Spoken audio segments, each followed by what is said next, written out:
Welcome to Sinister States.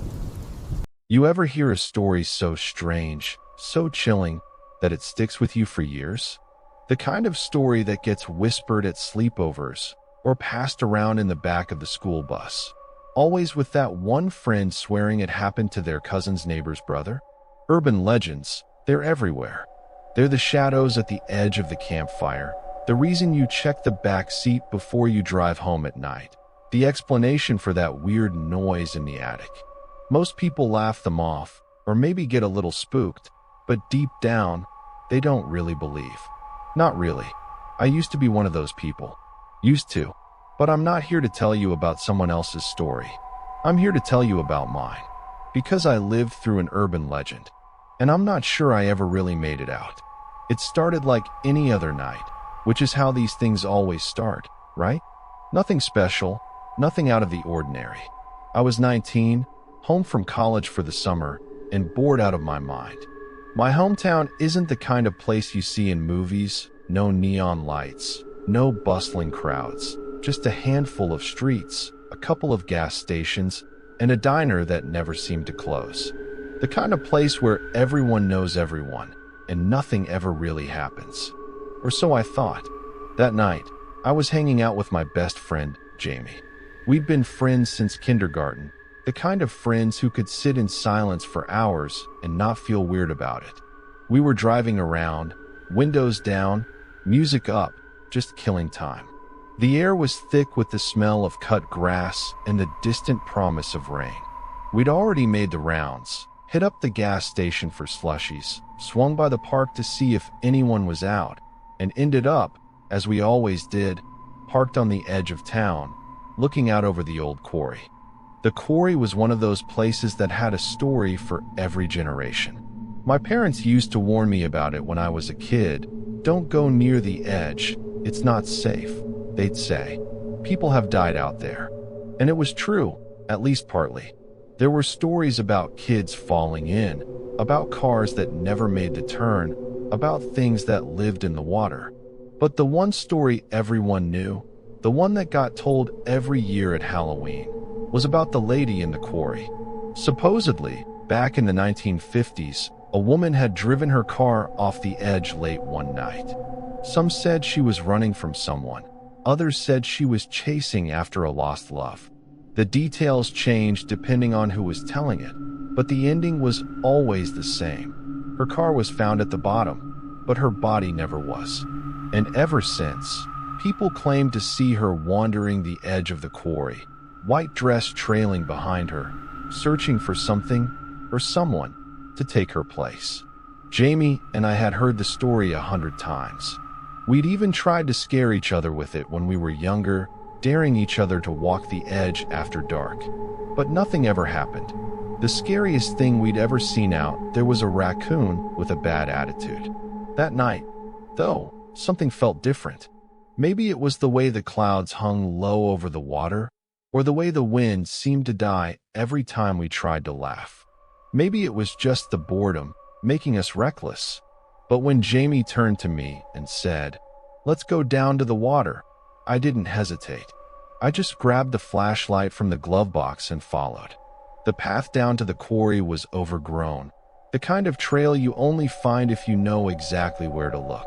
We picked our way through the brush, the beam of the flashlight bouncing off rocks and tangled roots.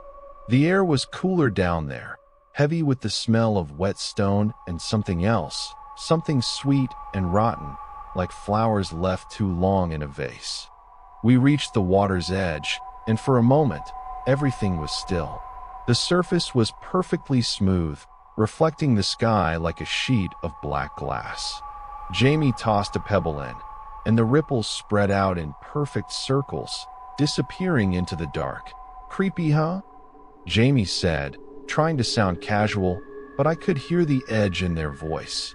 "Yeah," I said, not wanting to admit that my heart was pounding. "You think she's out there?" Jamie grinned, but it didn't reach their eyes. Only one way to find out. We stood there for a while, trading stories, daring each other to get closer to the water. The longer we stayed, the more the world seemed to shrink. until it was just the two of us and the endless black water. I kept glancing over my shoulder, half expecting to see someone standing at the top of the quarry, watching us. But there was nothing, just the wind in the trees and the distant hum of the highway. Eventually, Jamie got bored. "Let's go," they said, already turning back up the path. I hesitated, just for a second, looking out over the water one last time. That's when I saw her. At first, I thought it was a trick of the light, a patch of mist, maybe, or the reflection of the moon. But as I watched, the shape grew clearer. A woman, standing on the far side of the quarry, her dress billowing around her like smoke. She didn't move, didn't make a sound. She just stood there, staring across the water that I couldn't breathe. I couldn't move. I just stood there, rooted to the spot, the flashlight trembling in my hand. "Jamie," I whispered, but my voice was swallowed by the night. The woman took a step forward, her feet barely disturbing the surface of the water. Another step, and another, until she was standing right at the edge, her face hidden in shadow. I wanted to run, to scream, to do anything but stand there and watch. But I couldn't. It was like I was frozen, trapped in a nightmare I couldn't wake up from. Then, just as suddenly as she'd appeared, she was gone. One moment she was there, the next, nothing. The water was still, the air was silent, and I was alone. I stumbled back up the path, tripping over roots and rocks, my heart hammering in my chest. When I finally caught up to Jamie, I must have looked like I'd seen a ghost. "What happened?" they asked, their voice tight with worry that I tried to explain, but the words wouldn't come. How do you tell someone you just saw a ghost? How do you make them believe you, when you barely believe it yourself? We drove home in silence. The radio turned low, the headlights cutting through the darkness. I kept glancing in the rearview mirror, half expecting to see her face staring back at me. But there was nothing, just the empty road and the endless night that I didn't sleep that night. Every time I closed my eyes, I saw her, standing at the edge of the water, waiting. I tried to tell myself it was just my imagination, just a story I'd heard too many times. But I knew, deep down, that it was real. I'd seen her, and I knew she'd seen me. The next morning, I tried to shake it off. I went through the motions, showered, ate breakfast, pretended everything was normal. But I couldn't stop thinking about her. I kept replaying the moment in my head, trying to convince myself it hadn't happened. But the memory was too sharp, too clear that I didn't tell anyone. Not at first. What was I supposed to say? "Hey, I saw the lady in the quarry last night, and now I can't sleep?" People would think I was crazy. Or worse, they'd laugh. But Jamie knew something was wrong. They kept texting me, asking if I was okay, if I wanted to hang out. I kept making excuses, saying I was busy, that I just needed some time. The truth was, I was scared. Scared of what I'd seen, scared of what it meant that a few days passed, and I started to convince myself it was over. Maybe it really had just been my imagination. Maybe I was just tired, or stressed, or had eaten something weird. I started to relax, just a little. That's when the dreams started at first. They were just flashes, images of water, of white fabric drifting in the dark. But they got worse, more vivid. I'd wake up in the middle of the night, heart racing, convinced I could hear someone whispering my name. Sometimes I'd find myself standing at the window, staring out into the darkness, not remembering how I got there. I tried to ignore it, to push it down, but it only got worse. I started seeing her everywhere, in the corner of my eye, in the reflection of a window, in the patterns of the rain on the glass. Always just out of reach, always watching that I finally broke down and told Jamie. We were sitting in the diner, the same booth we'd always sat in, the smell of burnt coffee and fried food hanging in the air. "I think I'm losing my mind," I said, my voice barely above a whisper. Jamie didn't laugh. They didn't roll their eyes or tell me I was being dramatic. They just listened, their face serious. "Maybe you should talk to someone," they said, after I'd finished. Like a professional. I shook my head. It's not like that. I'm not crazy. I know what I saw. Jamie was quiet for a long time. Then they said, "You know, my cousin said he saw her once. The lady in the quarry. He never talked about it, but my aunt said he changed after that. Got real quiet, real jumpy. Moved away a few years later." I stared at them. "Why didn't you ever tell me that?" Jamie shrugged. "Didn't want to freak you out. Didn't think it was real." We sat in silence for a while, the weight of the story settling between us. I felt a little better, knowing I wasn't alone. But it didn't make the fear go away. That night, I dreamed of the quarry again. But this time, I wasn't alone.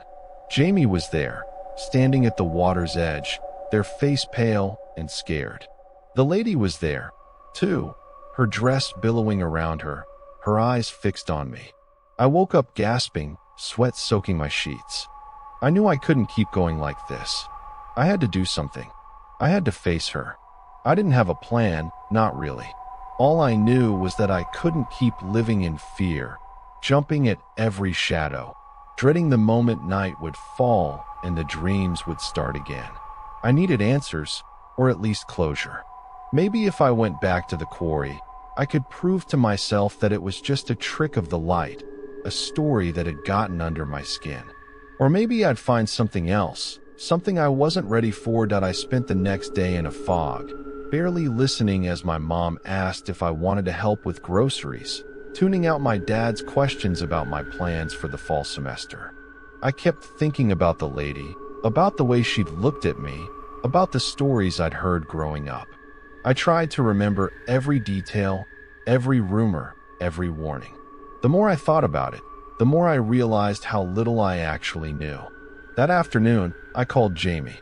I didn't want to go back alone, and I knew they'd come with me, no matter how scared they were. That's the kind of friend Jamie was, loyal to a fault, even when it meant facing down ghosts. "Are you sure about this?" Jamie asked, their voice tight with worry. "I mean, what if it's real?" I hesitated, the phone pressed to my ear, the silence stretching between us. "I have to know," I said finally. "I can't keep living like this." Jamie sighed. "Okay, but we're bringing backup. I'm not going out there without something to protect us." We met up just before sunset, the sky streaked with orange and purple, the air heavy with the promise of rain. Jamie showed up with a backpack stuffed with supplies, flashlights, extra batteries, a couple of energy drinks, and, inexplicably, a baseball bat. "Just in case," they said, hefting the bat with a nervous grin. That we drove out to the quarry, the road winding through fields and patches of woods, the world growing quieter with every mile. By the time we parked at the edge, the sun was just a memory, the sky a deep, endless blue. We sat in the car for a while, neither of us wanting to be the first to move. The quarry looked different at night, darker, deeper, the shadows stretching out like fingers. I could feel my heart pounding, my palms slick with sweat. "Ready?" Jamie asked, their voice barely more than a whisper. I nodded, even though I wasn't. We got out of the car, the doors closing with a dull thud that seemed to echo across the empty lot. Jamie handed me a flashlight, and we started down the path, the beam cutting through the darkness. The walk felt longer this time, every step heavy with dread. The trees pressed in close, their branches scraping against each other in the wind. I kept glancing over my shoulder, half expecting to see someone or something following us. When we reached the water's edge, we stopped, the silence pressing in around us. The surface of the quarry was perfectly still, the moon reflected in its depths. I shivered, remembering the way the lady had appeared, her dress glowing in the darkness. We stood there for a long time, not speaking, just listening to the sounds of the night. Somewhere in the distance, a frog croaked. A breeze rustled the leaves. But there was nothing else, no footsteps, no voices, no sign of the lady. Jamie broke the silence first. "So what now?" I didn't have an answer. I just stared out over the water, searching for any sign of movement. Part of me hoped she wouldn't show up, that I could go home and finally put this behind me. But another part of me, deeper, darker, wanted to see her again, wanted to know the truth. We waited. Minutes passed, then an hour. The air grew colder, the night deeper. Jamie paced back and forth, muttering under their breath, while I stood at the edge, my eyes fixed on the far side of the quarry. And then, just when I was about to give up, I saw her. She appeared out of the darkness, her form shimmering at the edge of the water. She was closer this time, her face still hidden in shadow, her dress trailing behind her like mist. She didn't move, didn't speak. She just stood there, watching that. I felt a chill run down my spine, my breath catching in my throat. Jamie froze, their eyes wide with fear. "Do you see her?" I whispered. Jamie nodded, their grip tightening on the bat. "Yeah, I see her." The lady took a step forward, her feet barely touching the ground. The water rippled around her, but she didn't sink. She just glided across the surface, her eyes locked on mine. That I wanted to run, to turn and flee, but I couldn't move. It was like I was rooted to the spot, my body refusing to obey. The lady stopped a few feet from the shore, her face still hidden. For a moment, everything was silent.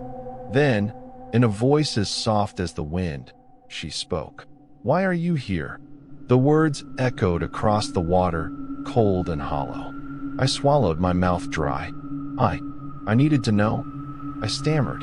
"I needed to see if you were real."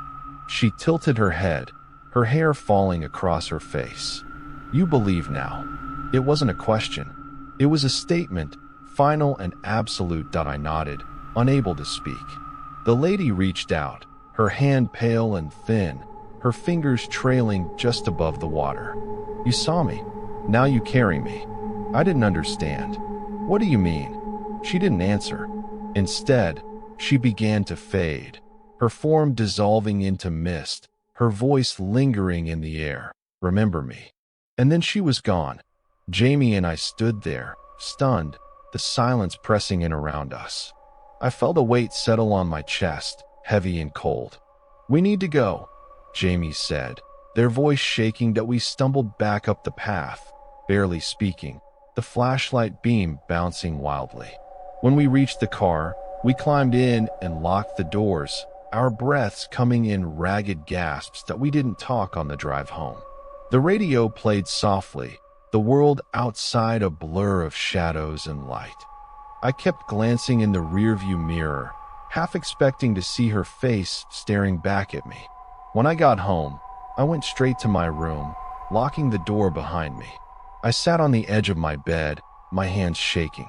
I tried to make sense of what had happened, but the memory was already slipping away, like a dream fading in the morning light. That night, the dreams were worse.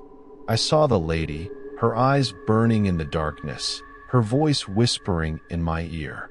I woke up gasping, my sheets tangled around me, my heart racing. Over the next few days, things got stranger. I started seeing her everywhere, in the corner of my eye, in the reflection of a window, in the patterns of the rain on the glass. Always just out of reach, always watching. I tried to ignore it, to push it down, but it only got worse. I stopped sleeping, stopped eating. My parents noticed, but I couldn't tell them the truth. How could I explain that I was being haunted by a ghost from an urban legend? Jamie tried to help. They came over every day, bringing food, trying to distract me with movies and games. But nothing worked. The lady was always there, lurking in the shadows, waiting. One night, Jamie stayed over, refusing to leave me alone. We sat in my room, the lights on, the door locked. Jamie dozed off on the floor, but I couldn't sleep. I kept hearing whispers, soft and insistent, calling my name. Around midnight, I got up and went to the window. The street outside was empty, the world silent. But as I watched, I saw her, standing at the end of the driveway, her dress glowing in the moonlight. That I froze, my breath catching in my throat. She raised her hand, beckoning me, but I don't remember leaving the house. One moment I was at the window, the next I was outside, the grass cold and wet beneath my feet. The lady stood at the edge of the yard, her eyes fixed on mine. "Why are you here?" I whispered, my voice trembling. She didn't answer. She just stared, her face pale and sad. I took a step forward, then another. The world seemed to shrink, the night pressing in around us. "Please," I said, my voice breaking. "What do you want from me?" She reached out, her hand brushing my cheek. Her touch was cold, but not unpleasant. It felt like a memory, distant and familiar. "You saw me," she whispered. "Now you carry me." I didn't understand, but I nodded anyway. She smiled, a sad, broken smile. "Remember me." And then she was gone. I woke up in my bed, the morning sun streaming through the window. For a moment, I thought it had all been a dream. But when I looked in the mirror, I saw a faint handprint on my cheek, pale and cold, that I tried to go back to normal, to pretend that nothing had happened. But the lady was always there, lurking in the shadows, waiting. I started to notice other things, too, strange coincidences, odd patterns. People in town started talking about seeing a woman in white, wandering the streets at night. Some said she was looking for something, others said she was lost. I knew the truth. She was looking for me. I tried to avoid her, to stay inside after dark, to keep the lights on. But it didn't matter. She always found me. One night, I decided I couldn't take it anymore. I had to find out what she wanted, once and for all. I called Jamie, told them what I was planning. "You're crazy," they said, but I could hear the fear in their voice. "But I'm coming with you." We met at the quarry, just like before. The night was cold, the air thick with fog. We stood at the edge, waiting. She appeared, just as she always did, silent, sad, her dress billowing in the wind. I stepped forward, my heart pounding. "What do you want from me?" I asked, my voice steady. She looked at me, her eyes filled with sorrow. "You saw me. Now you carry me." I shook my head. "I don't understand." She reached out, her hand hovering just above my chest. "Remember me," she whispered. And then, for the first time, I saw her face, pale, beautiful, and filled with pain. I understood then. She didn't want to hurt me. She just wanted to be remembered, to be seen, to know that her story mattered. I nodded, tears streaming down my face. "I remember you," I whispered. She smiled, a soft, sad smile. "Thank you." And then she was gone. Jamie and I stood there, the silence pressing in around us. I felt lighter, the weight on my chest gone. We walked back to the car, the world feeling different, brighter somehow. I never saw the lady again. But I never forgot her. After that night, life didn't snap back to normal, not exactly. The lady in the quarry was gone, but the experience had left a mark on me, one that didn't fade with the morning sun or the passing days. I found myself thinking about her at odd moments, while brushing my teeth, while waiting in line at the grocery store, while lying in bed listening to the distant hum of cars on the highway. It was as if a part of her lingered, woven into the fabric of my everyday life. Jamie noticed it too. We didn't talk about what happened at first. It was like we'd made an unspoken agreement to keep it between us, a secret too strange to share. But the silence between us wasn't uncomfortable. If anything, it felt like we understood each other better than ever. We'd survived something together, something that most people would never believe. A few weeks passed. Summer drifted toward its end, the days growing shorter, the nights cooler. I started sleeping again, real sleep, the kind that left me feeling rested instead of haunted. The dreams faded, replaced by ordinary worries, classes starting up again, finding a part-time job, figuring out what I wanted to do with my life. But every now and then, I'd catch a glimpse of white at the edge of my vision, or hear a whisper in the wind, and I'd remember. One afternoon, Jamie and I were sitting on the hood of my car, parked at the edge of the quarry. The sun was setting, painting the sky in shades of gold and pink.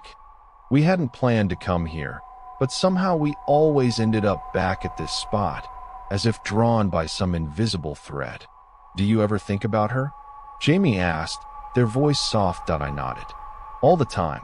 Jamie was quiet for a moment, then said, I looked her up, you know, the woman from the story. There's not much online, just the usual rumors and ghost stories. But I found an old newspaper article. Her name was Margaret Lane. She disappeared in 1957. They never found her body. I let that sink in. Margaret Lane.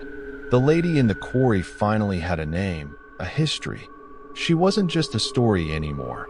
She was real, a person who had lived and loved and lost. Do you think she's at peace now? Jamie asked. I thought about the last time I'd seen her, the way her face had softened when I said I remembered her. I hope so, I said. I think that's all she wanted, to be remembered. We sat in silence, watching the sun dip below the horizon. The quarry was quiet, the water still. For the first time in a long time, I felt calm.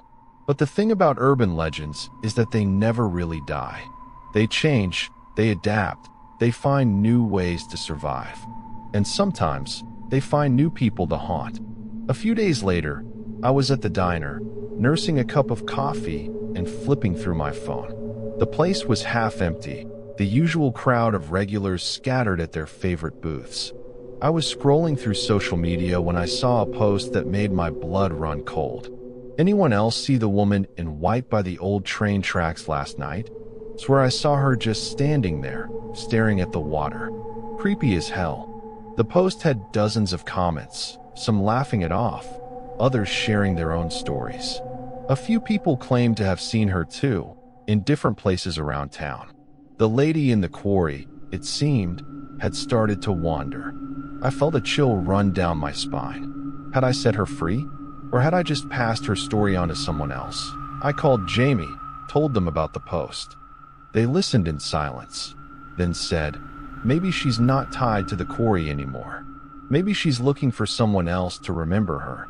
The thought unsettled me. I'd thought I'd helped her, given her what she needed. But what if I'd just unleashed her on the rest of the town? That night, I couldn't sleep. I kept thinking about Margaret Lane, about the way she'd looked at me, about the sadness in her eyes. I wondered if she was lonely, if she was searching for something she'd never find. The next morning, I decided to do something I'd never done before. I went to the library, determined to learn everything I could about Margaret Lane. I spent hours combing through old newspapers, piecing together her story. She'd been a schoolteacher, beloved by her students. She'd lived in a small house on the edge of town, near the quarry. The night she disappeared, there'd been a terrible storm. Some said she'd been driving home from a friend's house when her car skidded off the road. Others whispered that she'd been running from someone, that she'd been seen arguing with a man earlier that evening. The more I read, the more I realized how much of her story had been lost to time. The facts had been buried beneath layers of rumor and speculation, twisted into something unrecognizable. The real Margaret Lane had become a ghost, not just in the quarry, but in the town's memory. I copied everything I found, filling a notebook with dates, names, and details.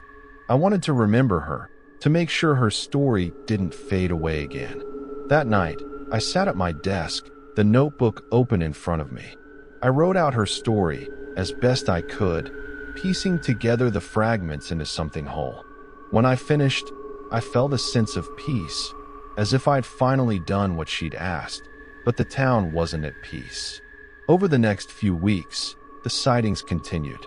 People claimed to see the lady in white all over town, by the river, near the old train station, even in the cemetery. Some said she was looking for her lost love, others said she was searching for her own grave. The story spread, growing wilder with each retelling. Some people were scared, others were fascinated. The lady in the quarry had become the lady of the town, her legend growing with every whispered tale. I tried to ignore it, to focus on my own life. Classes started up again, and I threw myself into my studies, trying to leave the summer behind. But the lady was always there, lurking at the edge of my thoughts. One night, I was walking home from the library, the streets empty and quiet. The air was cool, the sky clear. I was lost in thought, replaying the events of the summer, when I heard footsteps behind me. I turned, half expecting to see nothing. But there she was, the lady in white, standing beneath a street lamp, her dress glowing in the light that I froze, my heart pounding. She didn't move, didn't speak. She just watched me, her eyes filled with sorrow. I took a step forward, then another. The world seemed to shrink, the night pressing in around us. "Margaret," I whispered, the name feeling strange on my tongue. She smiled, a soft, sad smile. "Thank you," she whispered, her voice barely audible. And then she was gone. I stood there for a long time, the silence pressing in around me. I felt a sense of closure, as if a chapter had finally ended. But the legend lived on. People kept seeing her, kept telling her story. The lady in the quarry had become a part of the town, woven into its history. Jamie and I talked about it sometimes, wondering if we'd ever really understand what happened. We both agreed on one thing, though: the lady wasn't evil. She was just lost, searching for someone to remember her. As the months passed, the sightings grew less frequent. The town moved on, as towns always do. But every now and then, someone would mention the lady in white, and I'd feel a shiver run down my spine that I never forgot her. I never will, but life goes on. I finished my classes, got a part-time job at the library, started making plans for the future. Jamie and I stayed close, our friendship stronger than ever. We didn't talk about the lady much, but we both knew she'd changed us. One evening, as I was closing up the library, an older woman approached me. She looked familiar, but I couldn't place her. "Excuse me," she said, her voice gentle. "Are you the one who wrote the story about Margaret Lane?" I hesitated, surprised. "Yes, I am. How did you know?" She smiled, her eyes kind. "I'm her niece. I saw your story online. I just wanted to thank you. My family never really knew what happened to her. It means a lot to know that someone remembers." I felt a lump in my throat. She was important. She deserves to be remembered. The woman nodded, tears in her eyes. "Thank you." After she left, I sat at my desk, staring at the notebook. I realized then that the lady's story wasn't just an urban legend. It was a real person's life, a life that had touched more people than I'd ever realized. I closed the notebook, feeling a sense of peace. The lady in the quarry was gone, but her story lived on. And maybe that's all any of us can hope for, to be remembered, to have our stories told. But sometimes, late at night, I still dream of the quarry. I see the lady in white, standing at the water's edge, her eyes filled with sorrow and hope. And I remember, the seasons changed, and with them, the rhythm of life in my small town. Autumn brought a crispness to the air, the leaves turning gold and red, the days growing shorter. The quarry, once a place of fear and mystery, became a quiet backdrop to my daily routine. I'd pass by it on my way to work or while out for a run, and sometimes I'd pause, just for a moment, to look out over the water. The surface would be still, reflecting the sky, and I'd feel a strange mix of nostalgia and relief. The lady was gone, but the memory of her lingered, a gentle reminder of a summer that had changed everything. Jamie and I settled into a new kind of normal. We still hung out, still shared inside jokes and late-night conversations, but there was a depth to our friendship now, a sense that we'd been through something together that no one else could quite understand. Sometimes, when the conversation drifted to the strange or the supernatural, we'd exchange a look, a silent acknowledgement of what we'd seen, what we'd survived.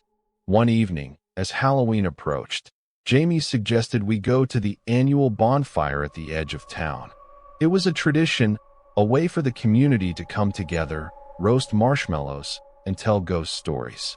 I hesitated at first, not sure I was ready to hear the old legends retold, but Jamie convinced me. We can make new memories, they said. And besides, it's not like anything can scare us now. The bonfire was bigger than I remembered, flames leaping high into the night sky, sparks drifting up like fireflies.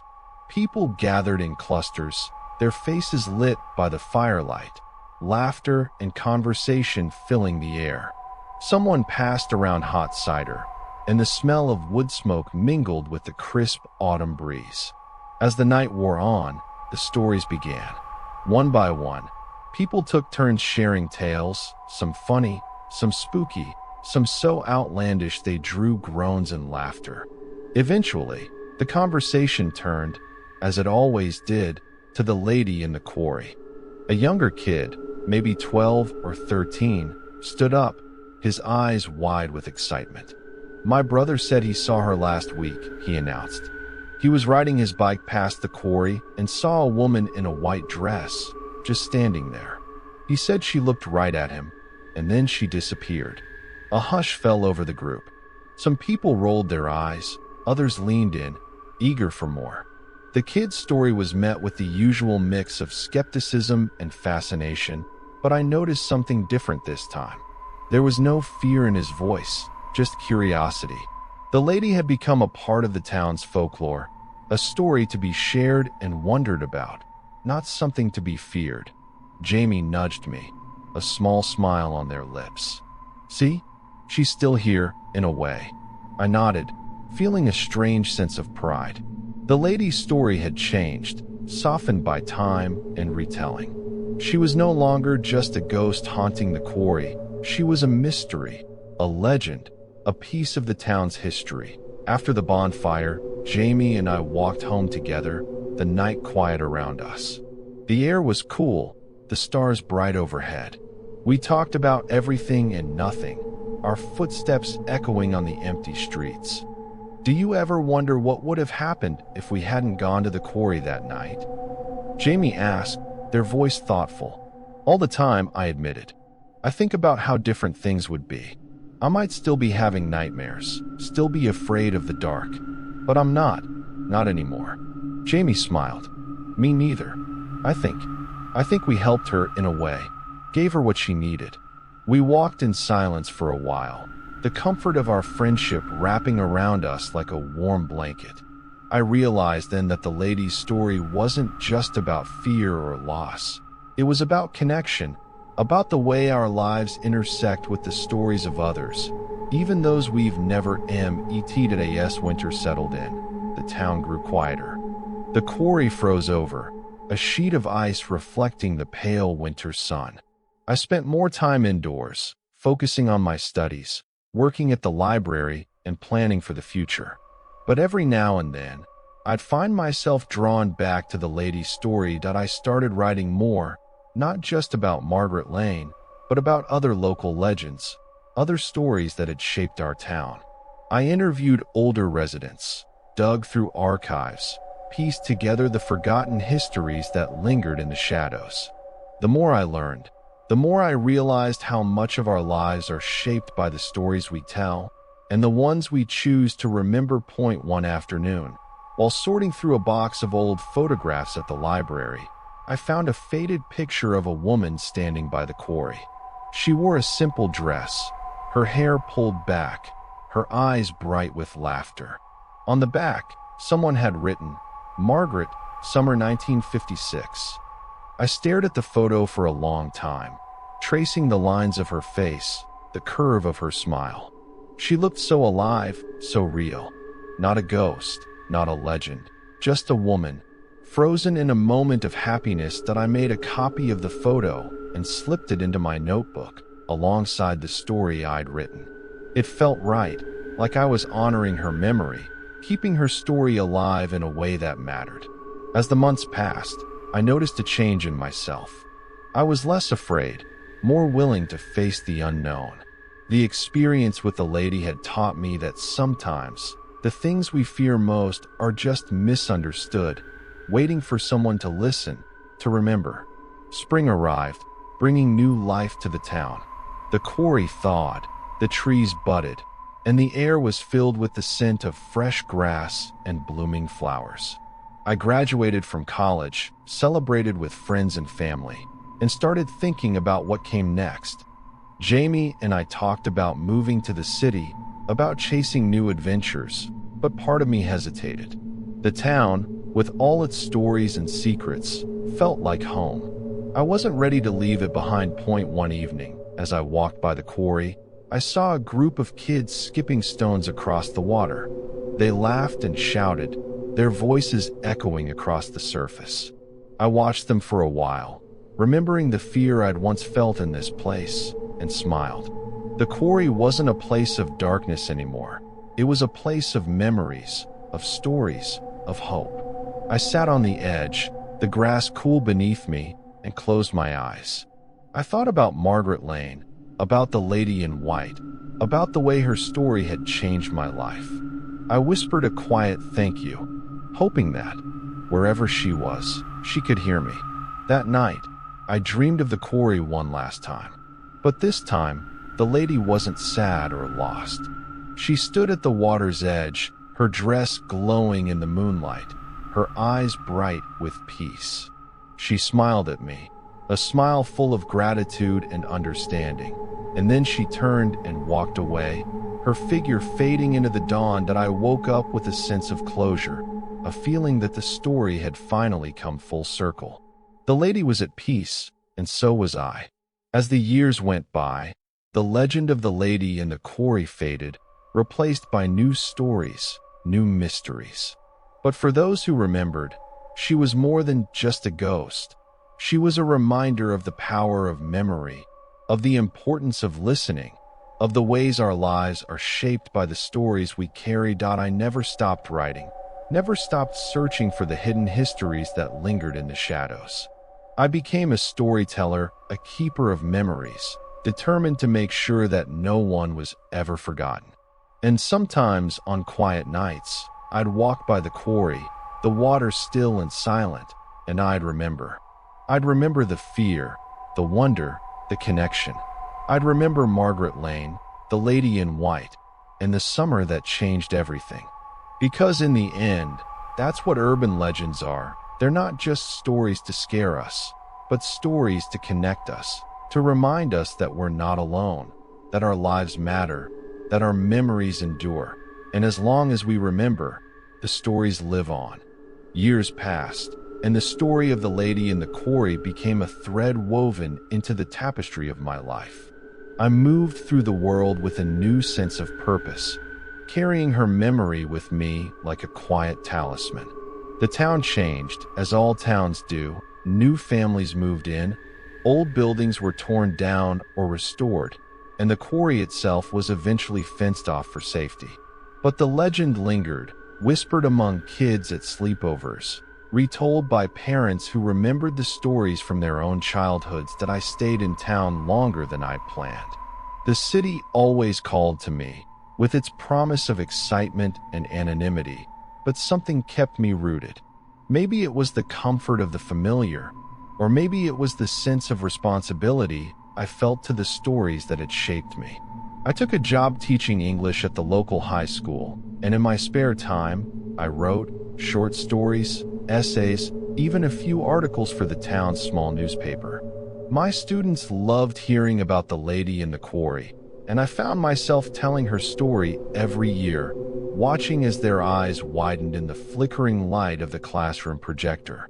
Jamie moved away eventually, chasing a job in another state. We kept in touch, texting and calling, sharing updates about our lives. Whenever we talked about the lady, it was with a kind of reverence, as if we were the only two people who truly understood what had happened.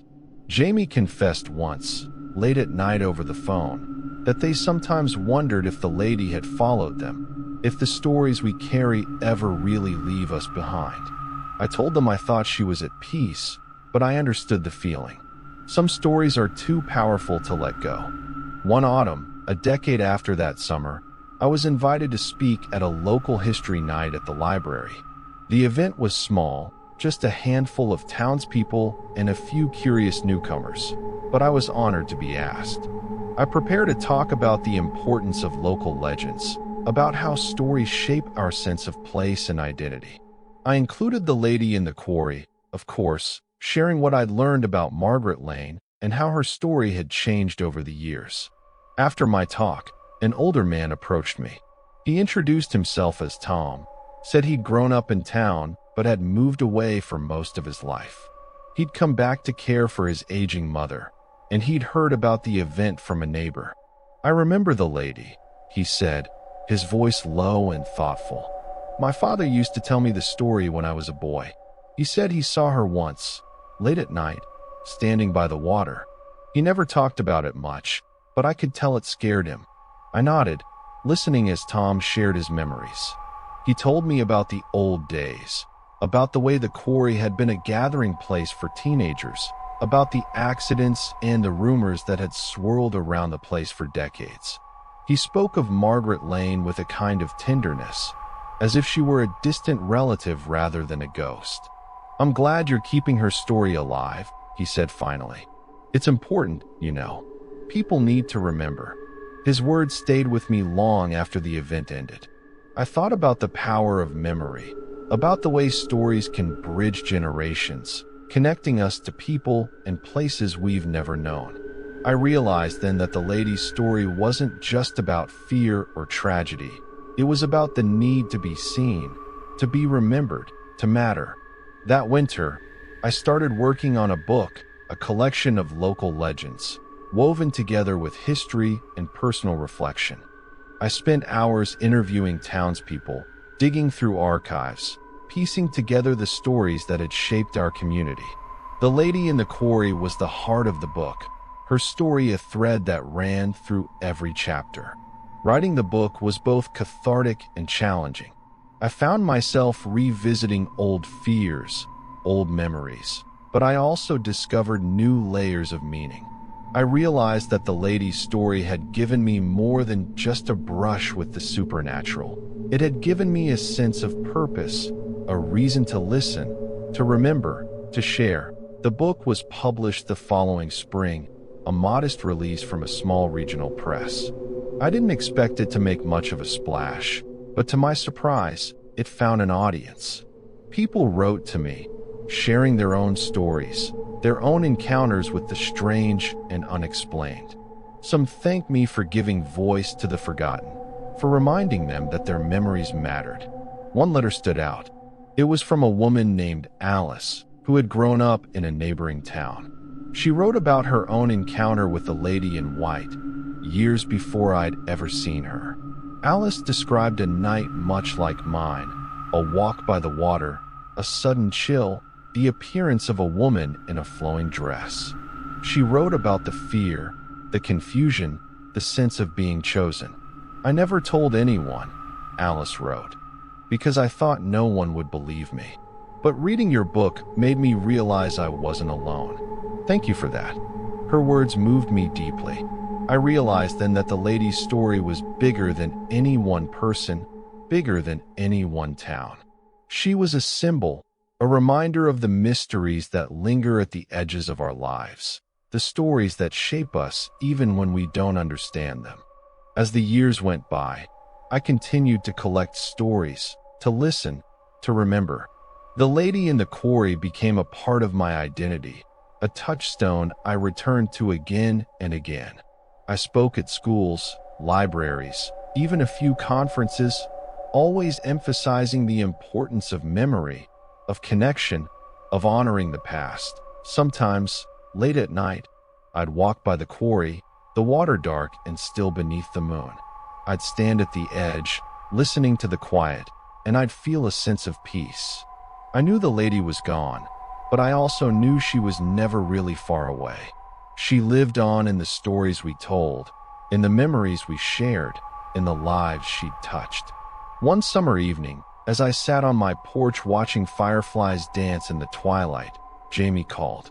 We hadn't spoken in a while, both of us busy with our own lives, but the conversation flowed easily, as it always did. "Do you ever miss it?" Jamie asked, their voice soft. The mystery, the excitement. I thought about it for a moment. Sometimes. But I think what I miss most is the feeling that anything was possible, that the world was full of secrets waiting to be discovered. Jamie laughed. Yeah, me too. But I think we found what we were looking for, in a way. We talked for a while longer, reminiscing about old times, sharing updates about our lives. As the conversation wound down, Jamie said, I'm glad we went to the quarry that night. I'm glad we faced our fears. Me too, I said, meaning it. After we hung up, I sat in the quiet, the night settling around me. I thought about the lady, about Margaret Lane, about the way her story had shaped my life. I realized then that I wasn't afraid anymore, not of the dark, not of the unknown, not of the stories that lingered at the edges of my memory. That I understood now that urban legends aren't just about fear. They're about hope, about connection, about the ways we make sense of the world. They remind us that we're not alone, that our stories matter, that our memories endure, and as long as we remember, the legends live on. The years rolled on, and the lady in the quarry became a legend not just for the town, but for me, a touchstone I returned to whenever life felt uncertain or the world seemed too ordinary. My book found its way into local libraries and a few classrooms, and every so often, I'd get an email from someone who'd read it and wanted to share their own story. Some were about the lady, others about different mysteries. A shadowy figure glimpsed in the woods, a voice heard in an empty house, a light that flickered in the old church long after midnight. Each story was unique, but they all shared something in common, a longing to be heard, to be believed, to be remembered. I grew older, as we all do. My hair grayed at the temples, my steps slowed a little, but my curiosity never faded. I married, raised a family, and watched my children grow up in the same town, playing in the same fields, hearing the same stories. Sometimes, on quiet evenings, I'd sit with them on the porch and tell them about the lady in the quarry. They'd listen with wide eyes, asking questions, wanting to know if she was real. I'd smile and say, she was as real as any story, and sometimes that's the most real thing of all. One autumn, my daughter came home from school with a drawing, a woman in a white dress, standing by the water, her hair blowing in the wind. We learned about the lady in the quarry today, she said, her voice full of excitement. Our teacher said you wrote a book about her. Is it true? I nodded, feeling a swell of pride and something deeper, more bittersweet. It's true. I met her once, a long time ago. She looked at me, her eyes searching. Were you scared? I thought about it, about the fear that had gripped me that summer, about the way it had changed into something else, understanding, compassion, connection. I admitted. But sometimes, the things that scare us the most are the things we need to face. They help us grow. She nodded, satisfied, and ran off to play. I watched her go, the sun setting behind her, and I felt the weight of years settle gently on my shoulders. The lady's story had become a part of my family, a thread woven into the fabric of our lives. As I grew older, I found myself drawn more and more to the past. I spent hours in the library, reading old newspapers, letters, diaries. I wanted to understand the stories that had shaped my town, to honor the people who had come before me. I wrote more books, each one a tribute to the power of memory, of storytelling, of connection. Sometimes, I'd visit the quarry, now overgrown and quiet, the fence rusted and leaning. I'd stand at the edge, looking out over the water, and remember that summer, the fear, the wonder, the sense of possibility. I'd think about Margaret Lane, about the way her story had changed my life, and I'd whisper a quiet thank you into the wind. On the anniversary of that first encounter, I started a new tradition. I'd gather with friends and family at the quarry, light a lantern, and share stories, old and new, funny and sad, true and imagined. We'd laugh, we'd remember, and as the lanterns floated out over the water, I'd feel a sense of peace settle over me. 1 year. Jamie came back to visit. We stood together at the edge of the quarry, watching the lanterns drift across the surface, their reflections shimmering in the dark. Do you ever regret it? Jamie asked, their voice soft. I shook my head. Never. It changed everything. It made me who I am. Jamie smiled, their eyes shining in the lantern light. Me too.